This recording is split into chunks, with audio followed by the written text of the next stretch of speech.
My roommate slipped me a red envelope. I knew right away it was life buying money, so I turned around and burned it for a lecherous ghost. That night, a man climbed into my roommate's bed. Ashley, thanks for going to the clinic with me today. You have to take this red envelope, it's a small token of my appreciation. As soon as we left the clinic, my roommate, Heather, stuffed a red envelope into my hand. Before I could even react, Heather waved goodbye. I've got stuff to do at home, so I won't walk you back. With that, she hopped into a cab and disappeared. I looked at the red envelope in my hand, half annoyed and half amused. My dad is a well-known master in the area, and I've picked up a lot of knowledge from him over the years. I recognized immediately that this red envelope contained life-buying money. To confirm my suspicion, I examined the envelope carefully. Sure enough, in the bottom right corner of the back, written in tiny red letters, was Heather's birth date and time. Red ink, and such small handwriting, if I hadn't been looking for it, I would have missed it. I was completely speechless. Heather had gotten pregnant unexpectedly, and her boyfriend vanished into thin air the moment he found out. She didn't dare tell her parents and begged me in the dorm for ages before I finally agreed to go with her to the clinic for an abortion. This jerk must have been worried about being weak after the procedure, afraid it would mess up her final exams and she'd lose her scholarship. That's why she came up with this rotten idea, to buy my life and help herself recover. I never would have thought. I was nice enough to go to the clinic with you, and you actually tried to buy my life. And if you're going to buy a life, at least put some decent money in it. Just $200? Or are you trying to fool a ghost? I scoffed. I'm the daughter of a feng shui master after all. If you're trying to scheme against me, you've picked the right person. Without a second thought, I hailed a cab straight to the nearest cemetery. This life-buying money doesn't just buy the life of whoever it's given to. The person whose life is being bought has to spend it for the transaction to be complete. I wandered around the cemetery all afternoon until it was completely dark, then finally squatted down in front of a grave. I'd mentally gone through everyone buried in the entire cemetery. Only the guy buried in front of me was an old lecherous ghost, still suffering in the 18th level of hell for all the evil he'd done in his life, unable to reincarnate. He was the one. I took out the red envelope, lit it with a lighter, and mumbled Heather's birth date and time. Hey buddy, you probably don't know my friend, but she's had a crush on you since she was little. You have no idea. She cried herself unconscious several times after you died. So, today she asked me to burn some money for you. This $200 isn't much, but it's the thought that counts. Spend it wisely, and if you need more, just ask her. As the red envelope burned to ashes, I stood up, brushed the dirt off myself, and headed back to school. Job done. As soon as I entered the dorm, Heather eagerly rushed over. Ashley, did you spend the money from the red envelope? I nodded repeatedly. Yeah, spent it all. Thanks a lot. Hearing this, Heather beamed. That's great. You went to the clinic with me, it was the least I could do. With that, she quickly climbed into her bed. I gave her a meaningful look. Buddy, your good times are just beginning. Maybe it was because she was in a good mood, or maybe because her body was weak from the abortion, but Heather started snoring pretty quickly. I, on the other hand, couldn't sleep and lay in bed scrolling through my phone. Just after midnight, a sudden chill swept through the room. I shivered involuntarily. The locked dorm room door creaked open, and a skinny man silently appeared in the doorway. The man sniffed the air, then let out a strange laugh and climbed straight into Heather's bed. The next morning, Heather was late getting up. Seeing that we were about to be late for class, I tapped her bed frame, and she finally startled awake. Oh, what happened? Did my alarm not go off? I shrugged helplessly. It went off, all right. It was ringing for a long time. I thought you heard it. Heather climbed out of bed looking exhausted. I'm so tired. Why did I sleep so soundly today? I feigned ignorance. You just had a major procedure yesterday, you must be really weak. Maybe you should skip class for a few days and rest in the dorm. But Heather looked puzzled and muttered, that shouldn't be. I already bought a life. Then she turned to me. Ashley, are you sure you spent all the money from the red envelope yesterday? I nodded firmly. Yeah, I spent it all. Why do you ask? If you're short on cash, I can send you some? Heather quickly waved her hands. No, it's nothing. I still have to go to class. Finals are coming up soon. I can't afford to miss anything. Heather's grades had always been excellent. She'd been first in our class since freshman year, though I'd never actually seen her study. All morning, Heather wasn't in good spirits. She kept her head down, looking like she was about to fall asleep. When we got back to the dorm at noon, Heather glanced at her schedule and sighed with relief. It's a big lecture this afternoon, so I'm not going. This professor never takes attendance. I need to catch up on some sleep. But wouldn't you know it, the afternoon professor, for the first time ever, called on students to answer questions, and out of over 300 students in the major, he called on Heather. When the professor saw Heather wasn't there, he said angrily, "This is the only time I've called on anyone all semester, and I caught you. All your participation points are gone." When Heather found out, she rushed to plead with the professor, but came back a while later with a long face. It's over. This professor is notoriously difficult. I'm going to fail this course." Seeing Heather's dejected look, I also felt a bit puzzled and quietly did another calculation on that ghost. The result startled me. Whoa, that ghost wasn't just a lecherous ghost, he was also a jinx. This was getting interesting. With a jinx latched onto her, Heather was probably in for a stretch of bad luck. For several nights in a row, the jinx appeared punctually after midnight and climbed into Heather's bed. And Heather's condition got worse and worse. Her face was pale, her spirits were low, and she'd get out of breath after walking just a few steps. Finally, Heather couldn't take it anymore and came to question me again. "Ashley, tell me the truth. Did you spend that red envelope or not?" I said helplessly, "Dude, I really spent it. Seriously, what's going on?" But Heather kept pressing. "How did you spend it? Tell me." I said innocently, "I burned it for my ex-boyfriend. Sigh, my ex died a horrible death. He was secretly dating over a dozen girls at the same time and fooling around outside. He ended up dying of exhaustion in a woman's bed. He's probably a lecherous ghost after death, unable to reincarnate. Even though I hate him, we were in love once. After I went to the clinic with you, I thought of my ex and just burned the red envelope you gave me for him. Heather, you don't mind, do you?" After saying that, I tried hard to suppress my laughter, watching Heather's face turn shades of red and white. She stood there with her mouth agape, speechless for a long time, then turned and ran out of the dorm. That evening, Heather returned to the dorm and sidled up to me with a smile plastered on her face. "Ashley, can you tell me your birth date and time?" Hearing her ask this, I immediately became wary. "What do you want it for?" Heather giggled.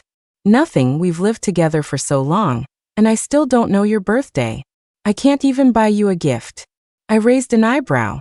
"I can tell you my birthday, but my birth date and time aren't necessary, are they?" But Heather persisted, leaning in and whispering mysteriously in my ear, "You don't know, I know a master fortune teller who's really accurate. I've been going to him for a while. You've been so good to me, I want to help you get a reading too, see when you'll finally find someone." "Ha, a fortune teller? You're that kind?" Suddenly, I received a text message. I glanced at it quickly and immediately put on a smiling face. "Oh, Heather, I don't really believe in that stuff, but since you're offering, I should thank you. Forget about finding someone. Ask the master to tell me when I'll get rich." With that, I gave Heather my birth date and time. Heather took out a yellowed piece of paper and wrote it down, her smile growing even wider. "Oh, right, Ashley, there's something else I wanted to discuss with you. I'm not feeling well today. Can we turn off the lights and go to bed early?" I immediately nodded in agreement. "Sure, I'm tired too and wanted to sleep early anyway." Heather and I had a two-person room, there was no one else. Seeing that I agreed, Heather immediately turned off the lights and climbed into bed. I lay in bed pretending to be asleep, but my eyes were secretly glancing at Heather. Her phone screen was on by her bedside. After a long while, she quietly climbed out of bed. I quickly closed my eyes and started breathing heavily. I heard Heather's footsteps approach my bedside, linger for a moment, and then move aside. I quietly opened my eyes. Heather was rummaging through my closet, pulled out a coat, and then climbed back into her bed. I instantly understood what she was trying to do. Just after 12, the man reappeared at the dorm room door as expected and silently climbed into Heather's bed. Only this time, the The man quickly got down from Heather's bed and vanished without a trace. The next day, Heather woke up early looking refreshed and tossed the clothes to me. "Ashley, I was a bit cold yesterday, so I borrowed your coat. You don't mind, do you?" I shook my head. "Of course not." But Heather looked at me with a strange smile.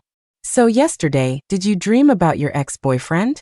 TSK, I didn't expect you to go for such an old man. How could you even stomach it?" "Ugh, that's disgusting."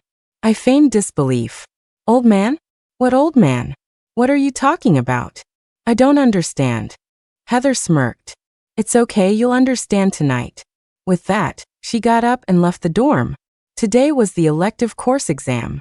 Although you rarely fail electives, this professor was still very strict and required a closed book exam. I glanced at the questions. Whoa, basically all gimme questions. You could pass just by answering randomly. Seeing this, I breathed a sigh of relief and started writing furiously. It didn't take me long to finish the questions and prepare to hand in my paper. But just as I was about to get up, I heard a commotion from behind me. "What are you doing? Take out your phone." I turned to look. The professor was standing next to Heather's seat. Heather's face was flushed red, and she was desperately clutching her desk drawer, refusing to let go. The professor, getting impatient, had jerked her hand away and pulled a phone out of the drawer. "I made it very clear before the exam. Put your phones on the podium. Why didn't you hand yours in?" Heather stammered, unable to speak. The professor glanced at her paper, his voice rising. "Other students have already handed in their papers, and you still have so much blank. You're cheating on such an easy paper? Have you even attended class?" With that, the professor confiscated Heather's phone and paper and walked to the podium, forcefully drawing a line across her paper with his pen. "Cheating on the exam, 0 points." Heather pleaded with the professor, but he didn't even glance at her. As soon as the bell rang, he left the classroom with the papers. The students started whispering, "What's up with Heather? The questions were so easy. Why would she cheat? Yeah, elective grades don't even affect scholarship evaluations. What was she trying to gain by cheating? Do you think she got first place before by cheating too? I bet she's a habitual cheater. Someone who cheats on an elective, getting first in core courses? Only a fool would believe that." Listening to the students' discussion, I suppressed a smile, packed my things, and went back to the dorm. This jinx was pretty powerful. Heather failed 2 courses in 2 days. Her scholarship for this year was definitely out of the question. I was leisurely playing games in the dorm when Heather suddenly kicked the door open and glared at me fiercely. "Ashley Miller, was this your doing?" I looked innocent. "What did I do?" "Heather, what are you talking about?" Heather yelled at me angrily. "Did you deliberately burn the red envelope for that dead ghost?" "Ashley Miller, you're too malicious." I blinked. "What are you saying? I don't understand." Heather's mouth twitched, words on the tip of her tongue swallowed back down. She pointed a finger at me forcefully. "If you hadn't burned that red envelope, how could I? You're something else, Ashley Miller. Just you wait, you're in for it today." With that, Heather ignored me and climbed into bed, playing on her phone. I looked at her retreating figure and sneered. "I'm in for it. The one who's in for it tonight is probably you." It soon reached 12 o'clock, but I wasn't sleepy at all. I knew Heather wasn't asleep either. It seemed like we were both waiting for something to arrive. Suddenly, the dorm door opened inexplicably. A gust of cold wind swept in, and the temperature in the dorm instantly plummeted. I huddled under my blanket but couldn't stop shivering. I peeked towards the door, but the scene before me almost made me wet the bed. The lecherous ghost who had climbed into Heather's bed the past 2 days appeared at the door dressed in bright red clothes. Behind him were 4 short paper figures, 2 on each side, carrying a paper sedan chair. With another gust of cold wind, the lecherous ghost slowly floated into the dorm, the paper figures swaying unsteadily behind him. Just as I was wondering what to do, a sinister voice suddenly echoed in the air. "My dear wife, your husband has come to marry you." As soon as the voice fell, I felt the chill intensify.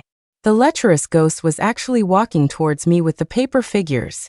I quickly pulled the blanket tighter and squeezed my eyes shut. My dad had told me that as long as I don't make eye contact with a ghost, it can't hurt me. To be honest, Even though I'd heard many strange tales from my dad growing up, this was the first time I'd been so close to something unclean. I could feel the coldness getting closer and closer, finally stopping above my head. A chill seeped through my pores, reaching every part of my body. I felt as if I were frozen solid, unable to move. I clenched my jaw tightly, trying not to lose consciousness. After what felt like an eternity, a cold, eerie voice boomed in my ear. "My dear wife, look at me. I am your husband." My eyelids kept fluttering, feeling like they were no longer under my control, almost about to open. Just as my eyelids were about to lift, the voice sounded again. "Ha. The smell is wrong. Wrong person." The moment the voice faded, I instantly felt a sense of relief. My eyes, which I couldn't control just moments ago, were suddenly freed. I quickly squeezed them shut again. The chill gradually receded from me. I let out a long sigh of relief inwardly. There were only 2 of us in the dorm. If it wasn't me, then who could it be? Suddenly, I heard a scream from the direction of Heather's bed. "No, don't come over here. You're Ashley Miller's ex-boyfriend. Go find her. What are you doing coming after me?" The cold voice sounded again. "You are my wife. Who else would I look for? See, I even brought a dowry." Then a rotten smell filled the air. Ah, toads. "Help me." Along with Heather's screams, I suddenly felt an overwhelming wave of drowsiness wash over me. My head spun and I passed out. The next day was the weekend. When I opened my eyes, it was already high noon, and Heather still hadn't gotten up. It wasn't until evening that Heather tiredly sat up in bed, her face deathly pale, completely lifeless, like a zombie. Heather glared at me venomously. In her current state, she looked no different from a female ghost. "Ashley Miller, what on earth did you do?" I leisurely ate my takeout. "What do you mean?" "Heather, I haven't understood a word you've said these past few days." Heather struggled to get out of bed, walked over to me, and flipped my takeout container. "Stop pretending, Ashley Miller. I arranged a ghost marriage for you tomorrow. Why did that dead ghost come after me?" I didn't want to argue with her, but she flipped my takeout. Who could tolerate that? I slammed the table. "Heather, shouldn't I be the one asking you? I kindly accompanied you to the clinic for your procedure, and you tried to buy my life. Have you no shame? I wasn't the one who got you pregnant. Why buy my life? If you have the guts, go buy that little boyfriend's life. Since you don't dare to go after him, I could only find an old lecherous ghost for you to play with." Heather trembled with anger, pointing at me, speechless for a long moment. You. I grabbed her finger. "Don't point your dirty finger at me. Dead people have no lifespan left. If you buy a dead person's life, your lifespan won't increase, it will decrease. But it's not without benefits. You added to the old lecherous ghost's lifespan, helped reduce his punishment in the underworld. Isn't he going to come and cherish you every day? Heather, you should thank me for this. I'm helping you accumulate netherworld merit." Heather struggled hard to free her hand, but she was incredibly weak at this point and couldn't exert any force. Not only could she not break free, but she also cried out in pain. "Ashley Miller, you let me go." I twisted her fingers forcefully. As she yelped in pain, her whole body slumped to the ground. Pain. "Ashley Miller, you bastard. What happened yesterday? I clearly arranged a ghost marriage for you. Why did that lecherous ghost come after me?" I sneered, released her fingers, took the coat she wore that night out of the closet, and threw it at her. "Heather, oh Heather, you really know how to pick. This coat was my gift to you. Happy birthday." Heather's eyes widened. "What did you say? A gift for me?" I smirked. "Yeah, didn't you see it that day? There was a greeting card inside the coat too." Saying that, I pulled a card from the coat pocket. It read, "Happy birthday to classmate Heather," and was signed with Heather's birth date and time. Heather looked at me in disbelief. You, how did you know my birth date and time?" I smiled faintly. "It was written on your red envelope, in red pen in the bottom right corner. You forgot." Heather finally reacted, glaring at me. "Ashley Miller, you planned this all along, didn't you? You only left this one coat in your closet, you did it on purpose to harm me." I sneered. "Lady, let's get clear on who's harming whom. You were the one who wanted to set me up in a ghost marriage with that old lecherous ghost." It just so happened that you took the code I gave you and ended up in a ghost marriage yourself. This is called trying to steal a chicken only to lose the rice used to lure it. What does it have to do with me? Heather stared at me fiercely. Wasn't he your ex-boyfriend? I was helping you with your unfinished ghost-human romance. What's wrong with that? I burst out laughing. Ex-boyfriend? Please, I've been single my whole life. Where would I get an ex-boyfriend? Do you think I'd fall for that old thing? That was just some random old lecherous ghost I found in the cemetery. Heather's mouth twitched, and she sat down on the floor, speechless for a long time. I sneered. You have time to argue with me here. You might as well think about yourself first. A lecherous ghost plus a jinx. TSK Heather. Oh Heather, you've got a lot to endure from now on. My words reminded Heather. She glared at me, struggled to get up, and threw out, "You just wait," before turning and leaving the dorm. That night, Heather didn't return to the dorm. The next morning, I called my dad and told him everything that had happened over the past few days. My dad told me to burn the talisman paper he had left for me to ward off evil. Even though the unclean thing wasn't after me, it would still affect my health somewhat. I burned the talisman paper as my dad instructed, but unexpectedly, as soon as I finished burning it, the dorm door was suddenly pushed open, and Heather walked in with our advisor. Heather pointed at me and said to the advisor, "Professor, Ashley Miller is practicing superstitious rituals in the dorm." The advisor frowned and walked over to me. "Ashley Miller, what are you doing?" I didn't expect Heather to pull this stunt. I frowned and slowly said, "Professor, I was just burning paper for fun." Before the advisor could speak, Heather shrieked, "Burning paper for fun? You were burning talisman paper, weren't you? Ashley Miller, I knew there was something wrong with you. Professor, Ashley Miller has been talking to me about things like buying lives and ghost marriages these past few days. I suspect she's involved in superstitious scams." Hearing Heather say this, the advisor's face darkened. "Ashley Miller, what do you mean by telling Heather these things?" My eyes darted around, and I said to the advisor, "Professor, I was just telling Heather stories. Burning paper in the dorm was my fault. I won't do it again." "I'm sorry, Professor." The advisor clearly didn't believe my nonsense, his tone unfriendly. "Telling stories? How old are you still telling stories? Ashley Miller, what exactly are you trying to do?" Heather chimed in smugly from the side, "Professor, don't listen to her nonsense. She's been talking about old lecherous ghosts and jinxes these past few days. It's definitely not just storytelling. Besides, why would you burn talismans while telling stories? Professor, Ashley Miller's father is a scammer who does fortune telling. She must have learned it from her dad, and is trying to scam classmates out of money. She even scammed a red envelope from me before." Hearing Heather's words, the advisor's expression became even uglier. Looking at Heather's smug face, I couldn't help but find it amusing. This jerk would really do anything to slander me. "Since you're being unjust, don't blame me for being unrighteous." I pretended to be panicked. "Professor, I didn't scam anyone. Since it's come to this, I'll tell the truth. Yes, my dad is indeed a fortune teller. He taught me some methods to exorcise evil spirits. I was burning paper here today to help Heather exorcise evil spirits." Hearing me say this, Heather's expression changed instantly. "Exorcise evil spirits for me? What's wrong with me that I need you to exorcise evil spirits?" I smiled mysteriously. "You were screaming strangely in the middle of the night yesterday. It's obvious you were possessed by a ghost."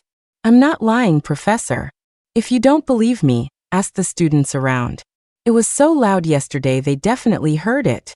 A crowd of students had already gathered outside our dorm room to watch the commotion. Hearing me say this, the advisor turned and scanned the crowd, his gaze falling on Sarah from the room next door. "Sarah, tell me, what did you hear last night?" Sarah, suddenly being asked, hesitated and stammered for a long time. "Professor, The advisor glared. "Tell the truth. Did you hear any commotion last night?" Sarah bit her lip, her face red, and after a long pause finally nodded. "Professor, I did hear Heather scream yesterday." Heather's eyes widened. What nonsense are you talking about? When did I scream?" Before Sarah could answer, several other students chimed in. "I heard it too. I thought you guys were watching a horror movie. The screams were terrifying." Yes, I had just fallen asleep and was startled awake. I heard it too, it was so scary. Heather isn't really possessed by a ghost, is she? Heather's face flushed red, and she stammered, what ghost possession? I was having a nightmare. Then she turned her attack back on me. Ashley Miller, you scammed a red envelope from me before, saying it was some damn life-buying money. I know your family isn't well off. If you can't afford to eat, just tell me, I'll treat you. But you can't use superstitious scams to deceive people. Professor, I suggest expelling this scammer, Ashley Miller, so she doesn't go on to harm other students. Hearing this, the advisor's gaze fell on me again. I smirked. Heather, since you've said so much, I won't cover for you anymore. Professor, Heather did give me a red envelope, but it wasn't any life-buying money, it was hush money. Hush money? The advisor looked at me doubtfully. I smiled faintly. Yes, Heather got pregnant unexpectedly, and her boyfriend couldn't be reached. She didn't dare tell her family, so she begged me to go with her for an abortion, and gave me a red envelope as hush money. Heather, I really didn't expect you to say such things about me. In that case, there's no need for me to hide anything anymore. As soon as I finished speaking, the surrounding students erupted into a flurry of discussion. I looked at Heather's flushed face and continued, these past few days, Heather has been tormented by the child she aborted. That's why she's been having such bad luck. Heather, whether it's superstition or not, I was kind enough to help you exorcise the evil spirits. And you turned around and bit me. That's not very decent of you. Hearing me say this, the students' discussions grew louder. Wow, Heather usually looks like such a good girl. She actually got pregnant? No wonder she got caught cheating on the exam, so she was being haunted by a little ghost. Serves her right, the baby in her belly was alive too. How could she just get an abortion like that? TSK, I really didn't expect the top student to do something like this. Heather's eyeballs were practically bulging out of their sockets, her gaze at me almost shooting fire. She pointed at me, stammering for a long time, then suddenly lunged forward. Ashley Miller, you liar, you're slandering my reputation. I'll fight you. Several students nearby quickly grabbed Heather. I stood my ground, saying calmly, whether I'm slandering you or not, we'll know by checking your medical records. Heather, you have no shame, and you still expect me to cover for you? Dream on. The advisor, seeing the situation spiraling out of control, sternly shouted, enough. You two, bring your parents here tomorrow. We need to have a good talk. What is all this? With that, he told the surrounding students to disperse and then turned and left.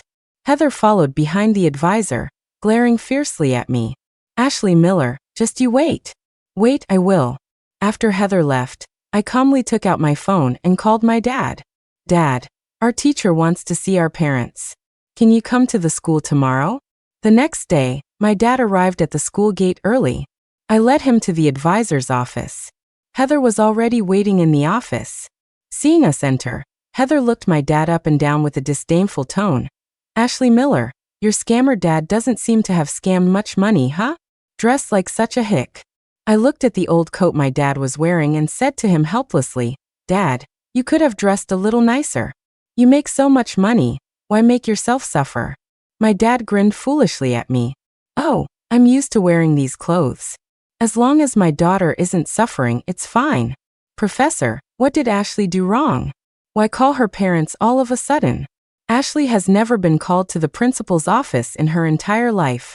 Before the advisor could speak, Heather said arrogantly, your daughter is practicing superstitious rituals and harming people at school. She's about to be expelled. Ha, like father, like son. A big scammer raises a little scammer. Today we're taking down the whole nest. Hearing Heather's words, I instantly flared up. She could insult me, but how dare she insult my dad? I strode over to her and slapped her hard across the face. Heather, watch your mouth. Who are you calling a scammer? For so many years, it's always been others seeking my dad's help. My dad has never actively sought out anyone. Don't think you can do whatever you want just because your dad donated money to the school. A piece of trash like you who cheats on exams has no right to criticize me. I'm telling you, if you dare call my dad a scammer again, I'll rip your mouth apart. I'd been practicing taekwondo since I started school, so that slap wasn't light. It stunned Heather for a good while. The advisor was also shocked by my actions and quickly yelled, "Ashley Miller, what are you doing? You're hitting someone right in front of the professor. That's too much." I turned and glared at the advisor. "Professor, if someone insulted your parents, would you hit them or not?" The advisor was taken aback by my question, and when he spoke again, his tone was noticeably weaker. "Even so, you can't hit someone in front of a professor. All right, let's talk about you practicing superstitious rituals today." Heather's father was a well-known wealthy businessman in the area and had donated a lot of money to the school. Heather dared to ask the advisor for help, clearly relying on her father's influence. I rolled my eyes. It was agreed that both parents would come. "My dad is here, where's hers?" Heather was still stunned. The advisor spoke for her. "Mr. Heather is busy with work, unlike you idle people. He'll be here in a little while. Let's talk about your problem first. What exactly were you doing burning talisman paper in the dorm yesterday?" I pouted. "Professor, let's wait until Heather's father arrives." At this point, Heather had also recovered. Her face flushed red as she pointed at me and cursed, "Ashley Miller, you bastard, how dare you hit me? I've never been hit in my entire life." "Fine, just you wait. When my dad gets here, see how he deals with you." I glared at Heather, and she immediately shivered in fear.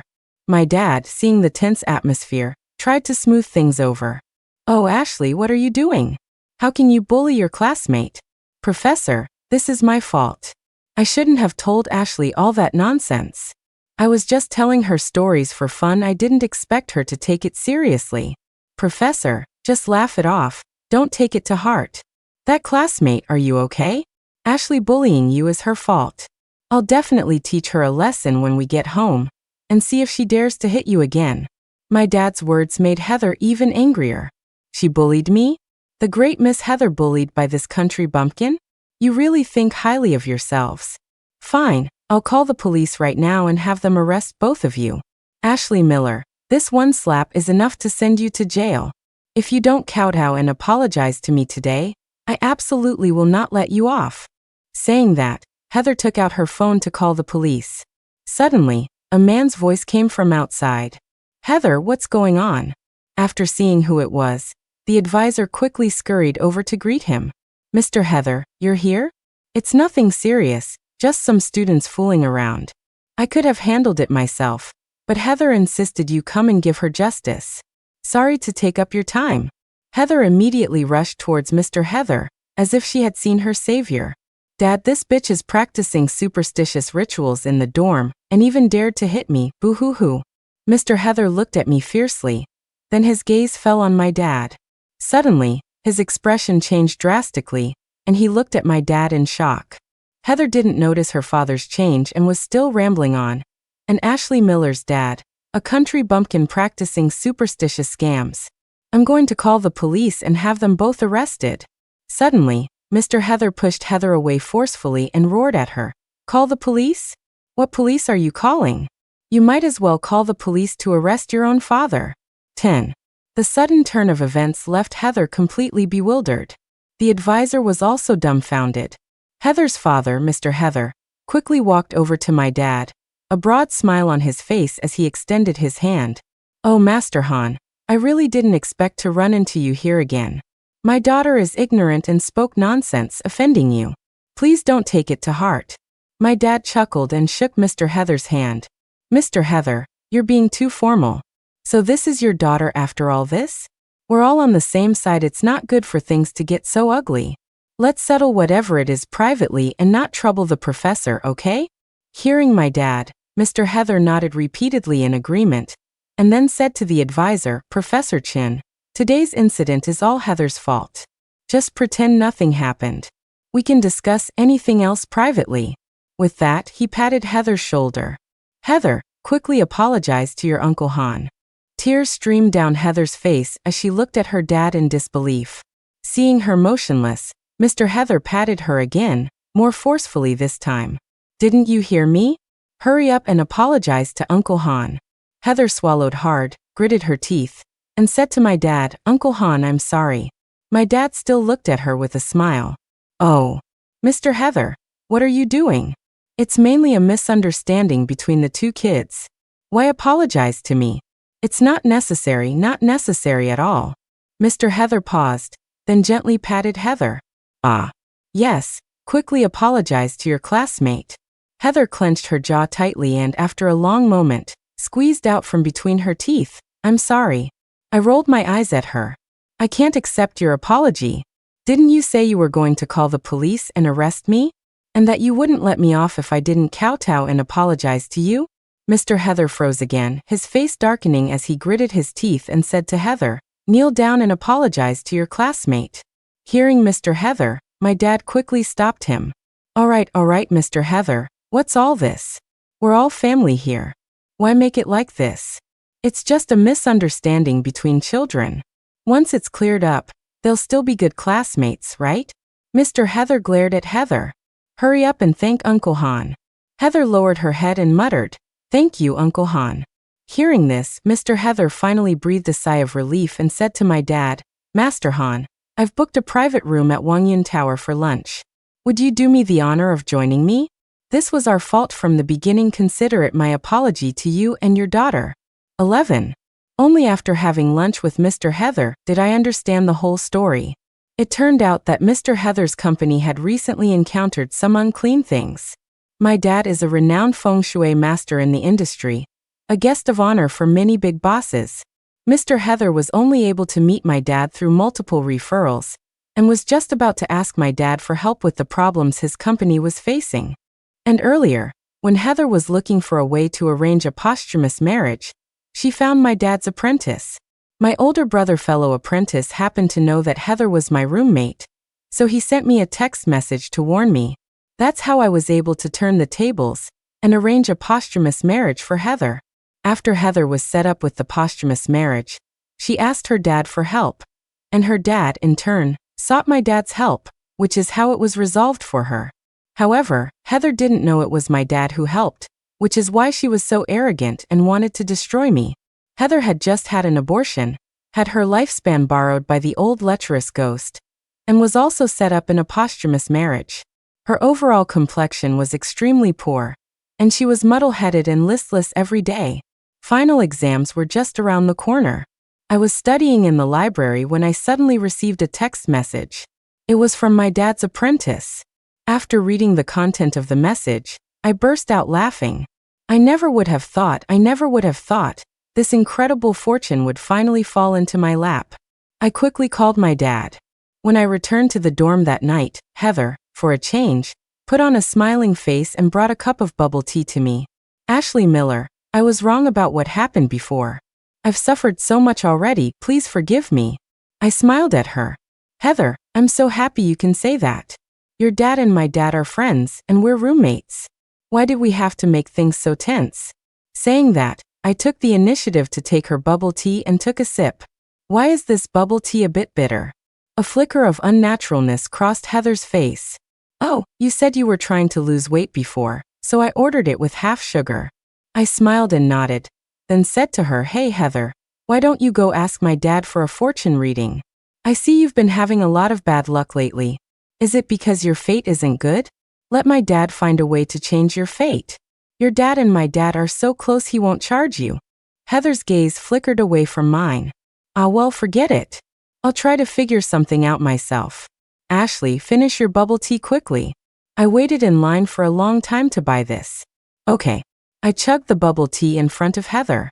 As the bubble tea neared the bottom, the smile on Heather's face grew wider. That night, I was sleeping soundly when I suddenly smelled something burning. I squinted and saw Heather kneeling in the middle of the dorm, hands clasped together, muttering something, with a burning piece of talisman paper on the floor. A faint smile touched my lips. I turned over and went back to sleep. Unexpectedly, the next morning, I felt weak all over and couldn't get out of bed at all. I said weakly to Heather, Heather, I feel so sick I might be ill. Today's a big lecture. I'm not going. If the professor calls attendance, can you answer for me? Heather, however, shedding her usual listlessness, walked up to me full of energy and said with a grin, Sure, don't worry, just get some rest. Watching Heather walk out of the dorm full of vitality, I quickly got up, took out the talisman paper my dad had left me, burned it to ashes, sprinkled it into a cup of water, tilted my head back, and drank it down. A raw taste traveled down my throat into my stomach. It felt as if a piece of sheet metal had scraped past my larynx. But in a short while, that feeling of weakness completely disappeared. I felt as if I had come back to life. I picked up my textbook, walked to the classroom, and sat in the last row. The professor didn't call attendance for the entire class. Just as class was about to end, Heather suddenly raised her hand. "Professor, Ashley Miller doesn't seem to be here. Perhaps you should call attendance?" The professor looked at her doubtfully and was about to call attendance when I stood up directly. "Professor, I'm here, right here." Watching me wave energetically at the professor, Heather's jaw nearly dropped to the floor. The professor glared fiercely at Heather, noted her name, and left the classroom. When I got back that night, Heather looked at me incredulously. How did you go to class?" I rolled my eyes at her. "Why couldn't I go to class? You, on the other hand, said you'd answer for me but then stabbed me in the back." "Heather, oh Heather, aren't you just pathetic? You." Heather glared at me fiercely, grabbed her luggage, and threw out. "I'm not staying in the dorm anymore," before leaving. Soon it was final exams. I originally felt I wasn't fully prepared and was a bit worried.